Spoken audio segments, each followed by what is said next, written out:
Olá, sejam bem-vindos a mais um Adega Saborearte. Hoje num novo formato. Depois de mais de um ano de pílulas que vocês vêm acompanhando quase diariamente, a gente já falou, já deu dicas, já falou sobre harmonização, cobriu grandes eventos como o Descorchados, os guias do Brasil, guia de Portugal, guia da Espanha, tantas coisas que a gente já celebrou juntos com vinho. Agora a gente vai dar um passo a mais. A gente vai contar com mais tempo e também com gente muito especial para estar conosco aqui nesse programa com vocês todos os meses. Minha companheira para conduzir esse programa é nada mais, nada menos que a grande sommelier Cecília Aldaz. Cecília Aldaz nasceu em Mendoza, a principal região produtora de vinhos da Argentina. Estudou enologia na França e na Inglaterra. Mora no Brasil desde 2010, onde é sommelier do Ouro, restaurante com 2 estrelas no Guia Michelin. Recebeu 3 vezes o prêmio de sommelier do ano. É uma das principais comunicadoras do vinho no Brasil, ajudando a levar conhecimento sobre a bebida para um público mais amplo. Muito obrigada, é um prazer enorme estar aqui e compartilhar esse momento, falar de vinhos, falar de histórias, entender a origem do vinho, como começa e como ele nos toca. Na hora de beber um bom vinho, é ótimo ter uma boa companhia. E por isso, em todos os nossos programas, vamos a ter uma companhia especial. Hoje, para a estreia, temos o jornalista Josemar Melo. Com 40 anos de jornalismo, Josemar Melo foi um dos pioneiros na crítica gastronômica no Brasil. É também escritor e apresentador, um dos rostos mais conhecidos do canal Sabor e Arte. E claro, como todo apaixonado por gastronomia, é um amante dos vinhos. Obrigado pelo convite, Cecília, Christian. Eu também saúdo a estreia desse programa aqui no Sabor e Arte. Acho que a gente vai ter muito o que falar, muito o que beber. E você fez uma coisa muito difícil, toda a transição da gastronomia, nos jornais, nos guias e entrou na televisão. Então a gente sabe que a gastronomia sempre fez parte da sua vida. Eu queria saber como o vinho começou a fazer parte da sua vida. Minha mãe dizia que quando era bebê, eu tomava toda a minha mamadeira e começava a roubar a mamadeira dos bebês vizinhos. Então eu sempre fui guloso. Sempre gostei de beber, mas na época era leite. Então, só depois da minha juventude é que eu comecei a descobrir o vinho, né? Para mim, o vinho é parte da gastronomia. Existe o termo enogastronomia que eu nunca uso. Porque para mim, gastronomia é tudo que você come, tudo que você coloca dentro da boca. E o vinho é alimento. O vinho não é só um coadjuvante, é um alimento que compõe a refeição, né? Eu sempre gostei de comer, desde jovenzinho, gostava de cozinhar. E aí comecei a apreciar o vinho. E até hoje, para mim, o ápice do vinho é no momento da refeição. E o programa de hoje, inicial, passa por discutir um tema que para mim é uma verdade absoluta, mas talvez para outras pessoas não sejam, porque o vinho é a mais especial das bebidas. E você já tocou num tema crucial. Mas eu acho que a gente deveria começar a nossa conversa com um bom vinho na taça. E para isso hoje a gente trouxe um vinho que não é mais velho do que eu e não é mais velho que você, mas é mais velho que a Cecília, provavelmente. Um Bordeaux de 1977. É muito bom poder abrir e beber uma garrafa e experimentar se está bem, porque nem sempre temos garantia que quanto mais velho o vinho, melhor. Aliás, é muito raro os vinhos que efetivamente ficam melhores quando muito velhos, né? Então vamos ver, vamos experimentar.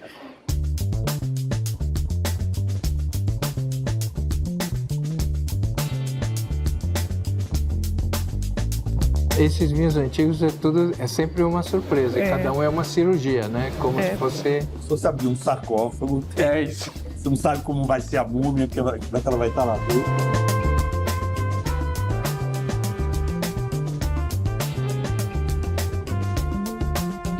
Bom, antes de mais nada, saúde. Saúde. Saúde. Tá vivo? Tá vivo, né? Não tá sujo no nariz.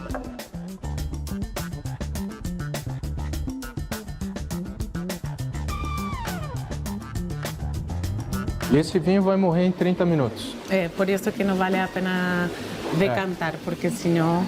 Vai acelerar o processo ainda.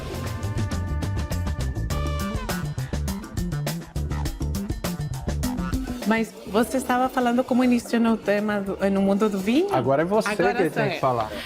Eu nasci em Mendoza, então como mendocina, que é na Argentina o lugar que mais produz vinho, não tinha tanta opção. Eu sempre falo que em Mendoza, quem nasce em Mendoza, estuda desenho gráfico, vai trabalhar em vinícola. Estuda qualquer arquitetura, vai trabalhar em vinícola. Aí, eu decidi entregar meu destino e fui a estudar enologia e trabalhei em vinícolas e foi algo natural. Tem uma história que eu gosto de contar. Em Mendoza, as pessoas dormiam siesta e nenhuma criança quer dormir a siesta. Então, no verão, pegávamos as uvas e exprimíamos as uvas e deixávamos escondidas fermentando no sol. E fazíamos o vinho de criança. Ele tinha um pouquinho de álcool e muito açúcar, então era fácil de beber. E tudo escondido dos adultos. Essa foi a minha primeira imersão no mundo do vinho, fazendo esse vinho de crianças. Mas eu sempre amei o vinho e eu fazia vinho em casa. Estava longe de ser bom. E por isso me tornei sommelier, porque fazendo vinhos não era muito bom. E você, como começou? Eu comecei a sair com a minha ex-esposa e minha sócia hoje.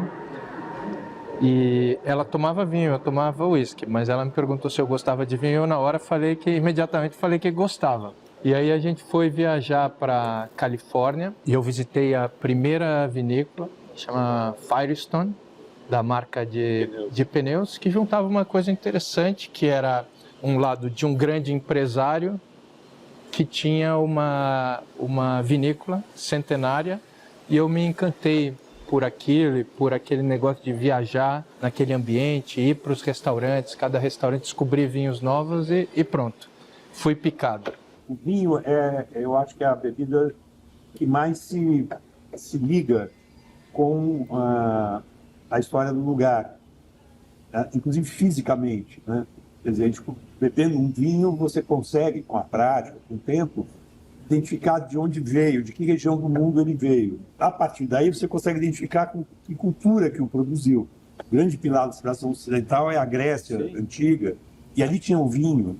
E aí, depois disso, teve um movimento pendular, levou para o Império Romano, que pegou aquele vinho da Grécia, foi levando, só que em cada lugar o vinho foi ganhando características diferentes, sabe? Eu gosto de gin, mas um bom gin a gente pode fazer aqui no Praça São Lourenço, no banheiro, se exagerando, mas é uma bebida que não é tão vinculada com a sua origem humana e territorial. O que eu gosto de ver o vinho como se fosse uma fotografia do lugar, uma imagem do lugar.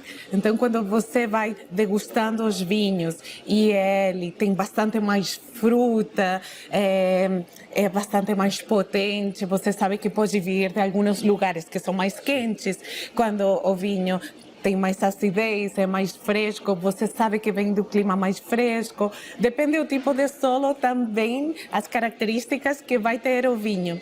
Então, mostra um pouco das decisões que as pessoas tomam em fazer um vinho. Então, o enólogo, que estilo de vinho quer fazer, até um pouco a tradição da família. Acho que mistura tudo isso e acaba sendo super bonito para cada vez que você vai conhecendo o vinho e você quer ver de onde surge esse vinho e o que as pessoas estavam pensando naquele momento. Eu acho isso super legal. A gente, quando vai avaliar vinho, a gente acaba falando de senso de origem ou tipicidade, que é o que você espera, que é o contexto daquele vinho posicionado, né? E uma das coisas que eu acho muito bacana é como esse senso de origem ou essa tipicidade vai sendo construída com o tempo, né?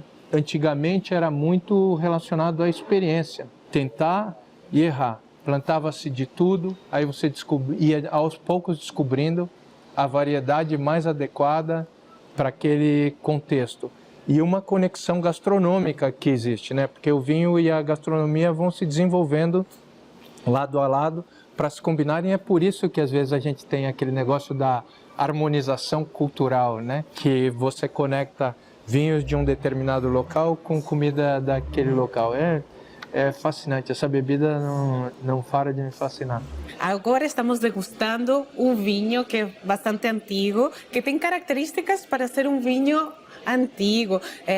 Tem aquelas notas de especiarias, de evolução. E tem pessoas que gostam de vinhos mais novos e cheios de fruta. E qual o estilo de vinhos que você mais gosta? Eu gosto de vinhos mais do velho mundo. Olha, não fala mal de Argentina, não. Eu gosto do vinho com a comida. E tem vinhos que, principalmente os vinhos do Novo Mundo, popularizaram nos últimos 30 anos, eram vinhos tão potentes que eram muito bons para degustação, para você ficar examinando o vinho, descobrindo coisa, aquele universo. Mas o vinho não é para degustação, né? A gente faz degustações porque é até o nosso trabalho e tal. Tem gente que não é o trabalho, mas gosta da diversão de ficar, fazer uma análise detalhada do vinho. Mas o vinho no dia a dia é o prazer, para mim, o prazer da mesa. E eu acho que os vinhos mais elegantes, mais delicados, mais sutis, permitem você combinar melhor com diferentes tipos de comida. E isso, para mim, é mais o estilo do velho mundo. Então, os meus vinhos preferidos são esses, com a comida. Agora, você admira, todo vinho tem suas qualidades, qualquer que seja o estilo dele. E um dos temas que eu acho que é interessante, que conecta com isso, é a questão da cultura gastronômica e do vinho inserido nessa cultura gastronômica, que foi descoberto, foram diversas pesquisas mostraram, mas nasceram a partir do paradoxo francês, que o vinho bebido em moderação, inserido dentro da gastronomia ou da sua dieta regular, faz bem à saúde. Para muita gente foi um mistério quando foi descoberto, e isso ajudou muito também a divulgar a cultura do vinho ou disseminar o consumo de vinho por diversas outras razões, que não fosse só o prazer sensorial de compartilhar o vinho e a comida, ou de compartilhar o vinho com as pessoas. Não sei se você... Sempre que temos uma taça de vinho, nos chama a relaxar. Ninguém toma uma taça de vinho como tomaríamos uma tequila, exatamente. A gente gosta de uma taça de vinho, precisamos o tempo de sentir os aromas, de aproveitar o vinho se vai expressando em cada parte de uma forma diferente, então nos ajuda a comer mais devagar, a prestar atenção no que estamos sentindo. Eu acho que esse é um momento de tranquilidade. Eu falo que eu gosto tanto do vinho que às vezes, quando estou com muita pressa, prefiro não beber vinho porque não tenho tempo suficiente de prestar atenção nele. Para você, o vinho, como é a sua experiência com o vinho? Eu não sou muito Caxias, assim, principalmente na minha casa, sabe? Eu tento beber vinhos com diferentes combinações e a questão das regras. De não ter regras, eu tenho um episódio interessantíssimo, muito engraçado. Eu estava uma vez em Londres, fui na casa da Jancis Robinson, que é minha amiga. A gente estava ali bebendo, conversando, e ela falou: vai ter uma degustação de Borgonhas agora, de um importador. Vamos junto? Vamos. Aí saímos da casa dela, fomos até o escritório da importadora e tinha assim, uns 30 vinhos que tinham chegado enfileirados, todos da Borgonha. Uns brancos de um lado e vinho tinto do outro. Eu fui lá para a fila dos vinhos brancos e comecei a experimentar os vinhos brancos, a anotar, e reparei que ela começou pelos vinhos tintos. Aí falei, aí a gente se encontrou na metade do caminho, eu segui aí para os vinhos tintos e ela seguiu para os vinhos brancos. Eu falei, não, ela é uma deusa da crítica de vinhos. Eu falei, eu quero entender. Eu não conhecia esse método. Né? Por que ela primeiro bebe os tintos e depois os brancos? Como é que isso... Por quê? Né? E de lá ele saiu e foi almoçar. A gente foi almoçar num restaurantezinho, num café. A primeira coisa que eu perguntei para ela, eu disse, por que ensina? Por que primeiro você degusta os tintos depois os brancos. Ela falou, os vinhos tintos mancham meu dente, eu fico com os dentes todos vermelhos. E o vinho branco limpa. Então eu sempre bebo tinto antes, suja tudo, depois eu bebo os brancos e aí limpa tudo. Não tinha nada a ver com técnica de degustação. Sabe, é o sistema dela porque por vaidade. Então, cada um pode criar suas regrazinhas também, não é pecado. Tem toda certeza. E tem que experimentar, né? O importante é experimentar e descobrir o que gosta e o que faz bem. A gente vai para um intervalo, daqui a pouco a gente volta.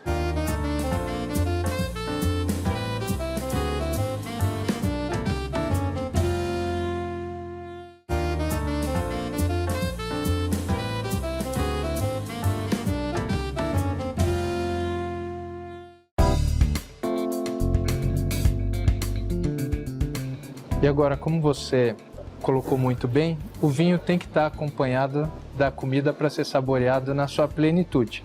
E a gente trouxe um branco especial, que foi um destaque da nossa recente degustação para o guia Adega de Espanha. Recebeu 95 pontos.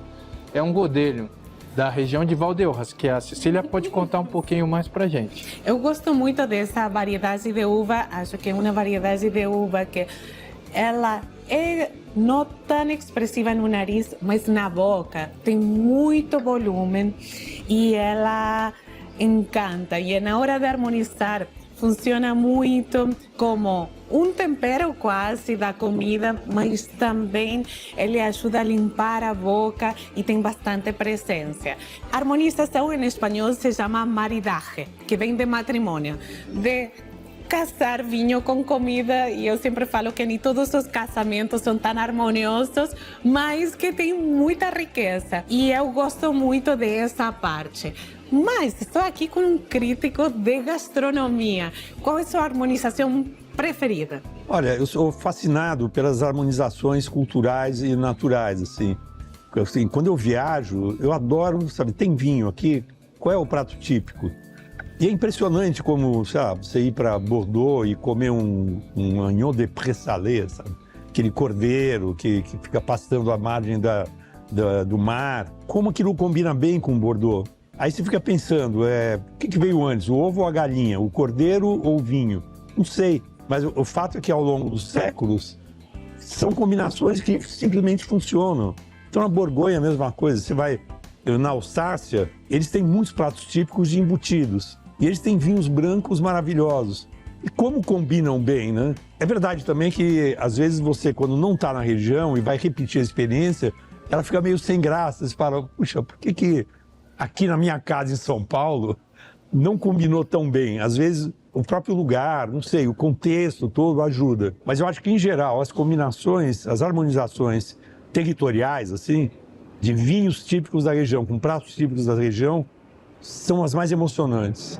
Mas hoje a gente tem aqui um prato para a gente degustar, que faz parte da vida de todo mundo gosta de fazer em casa, com queijos e vinhos e tudo mais. E eu tive a oportunidade de estar com você no Mundial de Queijos, que foi transmitido no canal Saborearte. Você pode assistir ele no aplicativo do New Brasil. E uma das coisas mais interessantes foi para aquelas pessoas que a gente estava apresentando a harmonização, descobrirem que a harmonização de queijos e vinhos não era tão óbvia do vinho tinto com o queijo. Você podia, como crítico especialista que você é, explicar um pouco disso. Eu mesmo, na minha tenra juventude, tomava vinho tinto com queijos, porque era uma moda no Brasil, queijo e vinho. As pessoas faziam festa de queijo e vinho. Chegava lá, só tinha vinho tinto, ruim, e queijos sofríveis, mas enfim. E ao longo do tempo eu fui percebendo que a salinidade de boa parte dos queijos, isso vale para os embutidos também, né? Para os frios, vão muito melhor com vinho branco. E, de repente, você vai em regiões como eu citei a Alsácia, eles fazem muita charcutaria lá. E o vinho mais típico da região são vinhos brancos, né? De Riesling, Gewürztraminer e tal. Então, é uma coisa que é habitual naquela região e que, no fim, a hora que você começa a experimentar, você vê que realmente é um casamento muito mais gostoso e harmonioso do que com um vinho tinto potente e um queijo salgado, enfim. o sal, briga muito com os taninos, acaba tendo um sabor amargo na boca que não é agradável. Então, brancos funcionam super bem, ou tintos mais maduros. Aqueles tintos jovens, cheios de frutas, com taninos fortes, vão brigar e vai divorciar na boca. Não vale a pena esse casamento. Ou então tem um tinto que é doce, né? Quer dizer, tipo vinho do Porto. Aí vai bem com sal, porque às vezes os opostos se atraem na vida e no copo e na mesa. Né? Todo evento de vinhos, o produtor guarda alguns vinhos debaixo da mesa para apresentar para quem ele percebe que tem uma paixão especial pelo vinho. Então eu também trouxe um vinho que está debaixo da mesa e você vai ver agora. E o vinho debaixo da mesa que eu escolhi para vocês serve para as duas coisas. Para mostrar a versatilidade da harmonização, como você já puxou, né? Um vinho do Porto, um vinho doce, para combinar com queijos mais salgados. E o outro, uma das coisas que eu mais gosto no negócio do vinho, ou no mundo do vinho, ou na alma do vinho, que é a gente poder degustar coisas que às vezes são tão mais velhas que a gente. Esse daqui eu ganhei quando eu ia fazer 50 anos, que já faz algum tempo, fazem 2 anos, e eu queria compartilhar com vocês. Vamos lá. Realmente, eu gosto muito quando as pessoas falam que uma garrafa de vinho tem esse tamanho porque é para compartilhar, para viver com amigos. E o vinho faz de cada ocasião, de cada momento como uma ocasião especial. E esse vinho tem 50 anos. 50 anos. Agora 52. Bom, Cor saúde. linda, né, querida? Saúde, parabéns pelo seu aniversário. Veio de presente. Que prestigiou, foi prestigiado pelo vinho. O vinho do Porto é um vinho fortificado que ele pode durar muito tempo e que eu gosto muito com queijos e sobretudo com aqueles queijos azuis, aqueles queijos mais fortes que faz um contraste. Essa harmonização por contraste é uma maravilha que você pode usar durante muito tempo. Só uma tábua de queijos na sobremesa, com queijos mais intensos. Tem essas notas de frutas secas, não? E se você tivesse que escolher um queijo para harmonizar com esse vinho, Josimar, qual que eu pego? Tem um queijo duro aí. Esse queijo duro eu acho então. que é o ideal, né? Que Vamos é bem experimentar? salgado. Vamos.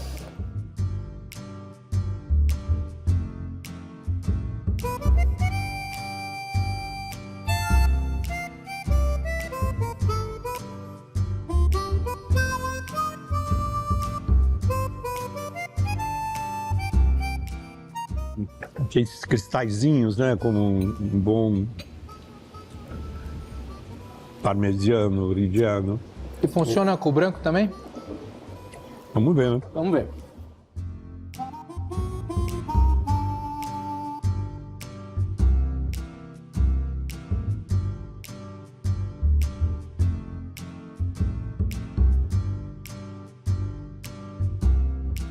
Qual você preferiu? Acho que esse é salgado demais pro branco. Acho que o vinho do Porto mesmo. Eu concordo. Os queijos mais macios aqui com branco acho que vão bem. O vinho do Porto, eu acho que o vinho do Porto tem tanta história. Pensar que esses vinhos passaram por etapas, por coisas que a gente...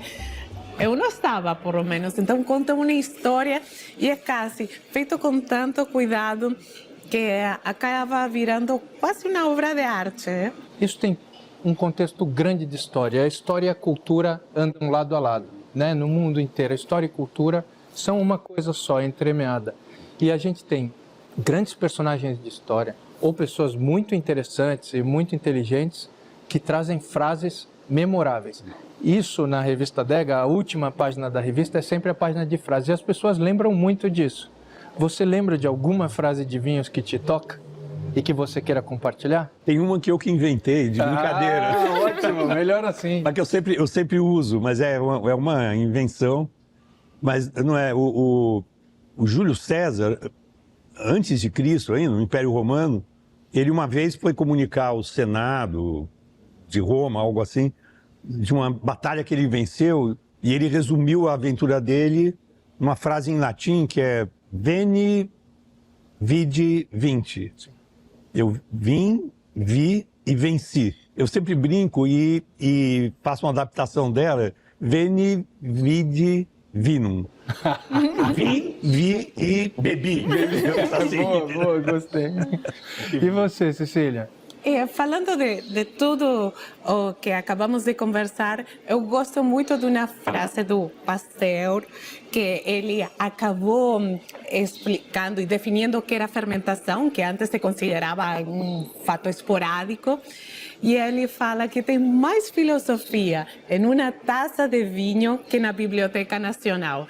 E se você pensa que o agricultor está tentando ver qual é o melhor jeito de você cultivar a uva. O enólogo pensa em tantas variáveis de como fazer o vinho, em que vai mostrar, que vai tentar realçar. Eu acho que essa frase é muito profunda porque mostra que muita gente está pensando em como fazer o vinho, mas também em refletir o lugar de onde vem o vinho. Então essa frase é minha frase. Parabéns, muito legal, gostei. Você tem E a sua? Eu tenho. Na verdade, vou citar a frase de um enólogo que eu admiro muito, que é o Alberto Antonini, que faz vinhos em vários lugares do mundo, né? Principalmente iniciado na Itália, mas ele tem um projeto dele em Mendoza, faz vinhos no Uruguai. E ele, uma vez tentando explicar para a equipe de enologia da vinícola onde ele estava, ele falando do processo e eu perguntando sobre como esse processo acontecia, ele falou: Christian, o vinho não tem muitos segredos, mas tem muitos mistérios. E eu acredito nisso. Os bons mistérios. Os bons mistérios do vinho. Saúde, muitíssimo obrigada. Saúde. Imagina, obrigado a vocês. Obrigado.